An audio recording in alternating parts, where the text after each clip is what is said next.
ایک حرف پڑھا تو اس کو ایک نیکی ملے گی جو دوسرے اعمال کی 10 نیکیوں کے برابر ہوگی. ماشاءاللہ سبحان اللہ اللہ اکبر.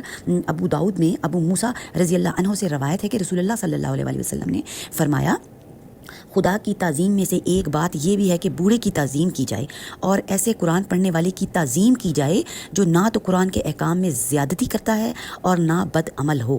ماشاءاللہ سبحان اللہ اللہ اکبر.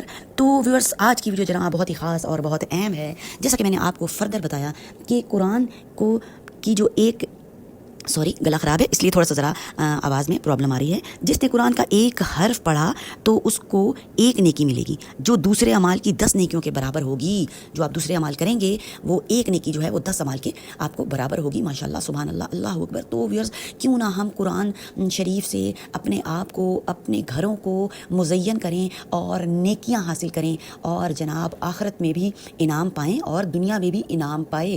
اور قرآن شریف اصل میں ایک پڑھنے کی کتاب ہے. اس کو پہلے پڑھیں سمجھیں صحیح طرح سے. پورا فلسفہ حیات جو ہے زندگی کا وہ قرآن شریف میں جناب چھپا ہوا ہے. اور اللہ تعالیٰ نے ہم ویورز اللہ تعالیٰ کا جتنا بھی شکر ادا کریں نا وہ کم